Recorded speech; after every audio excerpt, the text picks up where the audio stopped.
ಕೊಪ್ಪಳ ಜಿಲ್ಲೆ ಕುಕನೂರದ ಅಲೆಮಾರಿ ಜೋಗಿ ಜನಾಂಗದ ಶ್ರೀಮತಿ ಪದ್ಮಮ್ಮರೇನ ಮಗಳು ಪೂಜಾ ಎಸ್ಎಸ್ಎಲ್ಸಿ ಆಜುನುತ 25 ಆಜುನುತ ಇರುವ ಅಂಕ ಪಡೆದು ಮಲ್ಲ ಸಾಧನೆ ಮಲ್ತಿನೆನು ಖಾಸಗಿ ವಾಹಿನಿಡು ತೂದು ಆಕ್ಲಿನ ಬಂಗಾಗ ಸ್ಪಂದಿಸಾಯಿನ ರಾಜ್ಯ ಅಲೆಮಾರಿ ಅರೆ ಅಲೆಮಾರಿ ಅಭಿವೃದ್ಧಿ ನಿಗಮದ ಅಧ್ಯಕ್ಷರು ಕೆ ರವೀಂದ್ರ ಶೆಟ್ಟಿ ಉಳಿದೊಟ್ಟು ಪೂಜಾರೆಗ್ ದೂರವಾಣಿ ಕರೆ ಮಲ್ತದು ದುಂಬುದ ಶಿಕ್ಷಣಗ ಬೋಡಿತಿನ ವ್ಯವಸ್ಥೆ ಮಲ್ತು ಕೊರ್ಪೆ ಪಂಡದ ಭರವಸೆ ಕೊಡ್ತಿದ್ದೇರು.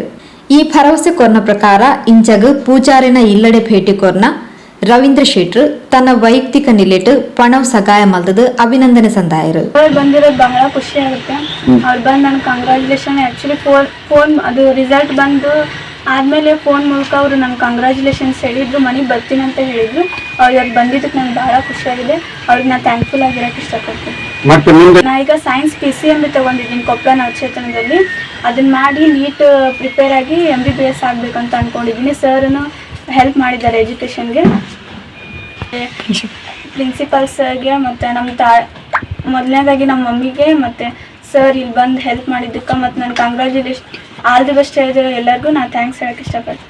ಪೂಜಾರೇನ ದುಂಬುದ ವಿದ್ಯಾಭ್ಯಾಸಗ ಪ್ರತಿ ವರ್ಷ ತಾನು ಸಗಾಯ ಮಲ್ಪೆ ಪಂಡು ತೆರಿಪಾದ ಆಳು ನನಲಾತು ಹೆಚ್ಚಿನ ಸಾಧನೆ ಮಲ್ಪೆರೆ ದೇವೇರ್ನ ಅನುಗ್ರಹ ಉಪ್ಪಡ ಪಣದ ಹಾರೈಸದು ತಾನು ಕೊರ್ನ ಭರವಸೆದ ಪಾತ್ರದಲಕ ನಡತೊಂದು ಮಾತೆರ್ನಲ ಅಭಿನಂದನೆಲ್ಲ ಪಡೆಗೊಂಡಿರು. ಕಳೆದ ಒಂದು ವಾರದ ಹಿಂದೆ ಏನು ನಮ್ಮ ಕರ್ನಾಟಕ ರಾಜ್ಯದ ಪ್ರೌಢ ಶಿಕ್ಷಣ ಪರೀಕ್ಷಾ ಮಂಡಳಿ ಫಲಿತಾಂಶವನ್ನ 10ನೇ ತರಗತಿಯ ಫಲಿತಾಂಶವನ್ನ ಪ್ರಕಟಣೆ ಮಾಡಿತ್ತು. ಆ ಸಂದರ್ಭದಲ್ಲಿ ನಾನು ಟಿವಿ ನೋಡುತ್ತಿರುವ ಸಂದರ್ಭದಲ್ಲಿ ದಿಗ್ವಿಜಯ ಟಿವಿ ಚಾನೆಲ್ನಲ್ಲಿ ಈ ರೀತಿ ಕೊಪ್ಪಳ ಜಿಲ್ಲೆಯ ಕುಕನೂರು ಭಾಗದ ಪೂಜಾ ಎಂಬ ವಿದ್ಯಾರ್ಥಿನಿ 625ರಲ್ಲಿ 620 ಅಂಕಗಳನ್ನು ಗಳಿಸಿದೆ. ಅದು ಕೂಡ ಜೋಗಿ ಸಮಾಜದ ಒಂದು ಮಗುವಾಗಿ ನಾನು ಏನು ಅಲೆಮಾರಿ ಅಭಿವೃದ್ಧಿ ನಿಗಮದ ಅಧ್ಯಕ್ಷನಾಗಿದ್ದೇನೆ. ನನ್ನ ನಿಗಮದ ಅಡಿಯಲ್ಲಿ ಬರತಕ್ಕಂಥ 46 ಜಾತಿಗಳಲ್ಲಿ ಜೋಗಿ ಜಾತಿ ಕೂಡ ಒಂದು. ಆದ್ರಿಂದ ನನಗೆ ಬಹಳ ಖುಷಿಪಟ್ಟೆ. ನಮ್ಮ ಅಲೆಮಾರಿ ಜನಾಂಗದ ಈ ಜೋಗಿ ಸಮಾಜದ ಈ ಮಗು ಇಷ್ಟೊಂದು ದೊಡ್ಡ ಸಾಧನೆಯನ್ನ ಮಾಡಿದ್ರೆ ಆ ಮಗುವನ್ನ ಒಂದ್ಸಲ ನೋಡಬೇಕು, ಆ ಮಗುವನ್ನು ಅಭಿನಂದನೆ ಮಾಡಬೇಕು, ಮನೆಯವರಿಗೆ ಕೂಡ ಕೃತಜ್ಞತೆಯನ್ನು ಸಲ್ಲಿಸಬೇಕು ಅಂತ ಒಂದು ತಿಳ್ಕೊಂಡು ನಾನು ಇಲ್ಲಿಗೆ ಅವರಿಗೆ ಕೂಡಲೇ ಫೋನ್ ಮುಖಾಂತರ ಮಾತನಾಡಿ ಇವತ್ತು ಇವರ ಮನೆಗೆ ನಾನು ಭೇಟಿ ಕೊಟ್ಟಿದ್ದೇನೆ.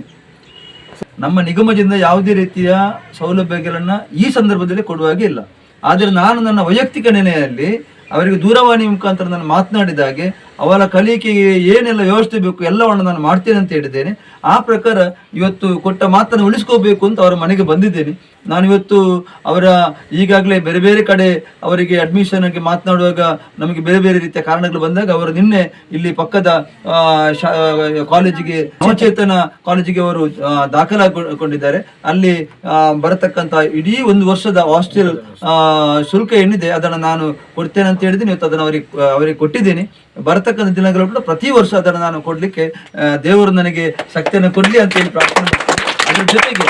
ಅದರ ಜೊತೆಗೆ ನಾನು ದೇವರಲ್ಲಿ ಪ್ರಾರ್ಥನೆ ಮಾಡುವುದು ಅಂತ ಹೇಳಿದ್ರೆ ಈ ರೀತಿಯಾದ ಮಕ್ಕಳು ಸಮಾಜದಲ್ಲಿ ಇನ್ನಷ್ಟು ಸಾಧನೆಯನ್ನು ಮಾಡುವಂತ ರೀತಿಯಲ್ಲಿ ಆಗ್ಬೇಕು. ಇವತ್ತು ಪೂಜಾ ಮಾಡಿದಂತ ಸಾಧನೆ ಇರ್ಬೋದು, ಇವತ್ತು 620 ತೆಗೆದಿದ್ದಾರೆ, ಏನೋ ಸ್ವಲ್ಪ ಒಂದು 5 ಮಾರ್ಕ್ ಕಡಿಮೆ ಆಯಿತು.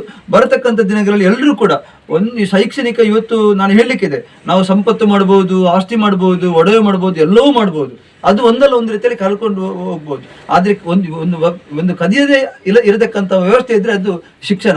ಆ ರೀತಿಯ ಶಿಕ್ಷಣವನ್ನು ಪಡೆದ್ರೆ ಮುಂದೊಂದು ದಿನ ಒಳ್ಳೆಯ ಬದುಕನ್ನು ಕಟ್ಟಿಕೊಳ್ಳಲಿಕ್ಕೆ ಸಾಧ್ಯತೆವಾಗ್ತದೆ.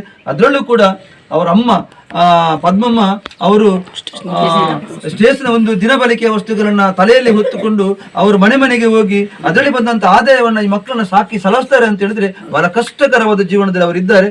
ಇಂತಹ ಕುಟುಂಬಕ್ಕೆ ನಾವು ಸಹಾಯ ಮಾಡುವುದು ನಮ್ಮ ಜವಾಬ್ದಾರಿ ಇದೆ. ನಾವು ಜವಾಬ್ದಾರಿ ಸ್ಥಾನದಲ್ಲಿ ಇದ್ದಾಗ ಆ ಕೆಲಸವನ್ನು ನಿರ್ವಹಿಸುವುದು ನಮ್ಮ ಜವಾಬ್ದಾರಿ ಇದೆ. ಒಟ್ಟಿನಲ್ಲಿ ಈ ಒಂದು ಕುಟುಂಬ ಒಳ್ಳೆಯ ರೀತಿಯಲ್ಲಿ ಅಭಿವೃದ್ಧಿನ ಹೊಂದಲಿ. ಅವರಿಗೆ ಏನು ಸಹಾಯ ಸಹಕಾರ ಬೇಕು ಮುಂದಿನ ದಿನಗಳಲ್ಲಿ ನಾನು ಕೊಡ್ಲಿಕ್ಕೆ ಬದ್ಧನಾಗಿದ್ದೇನೆ ಅಂತ ಈ ಸಂದರ್ಭದಲ್ಲಿ ಅಲೆಮಾರಿ ನಿಗಮದ ಜಿಲ್ಲಾ ವ್ಯವಸ್ಥಾಪಕರು, ಪೂಜಾ ಕಲ್ತಿನ ಶಾಲೆದ ಮುಖ್ಯ ಶಿಕ್ಷಕರು, ಉಳಿದ ಪ್ರಮುಖರು ಈ ಪೊರ್ತೋಟುಗೆ ಎತ್ತರು.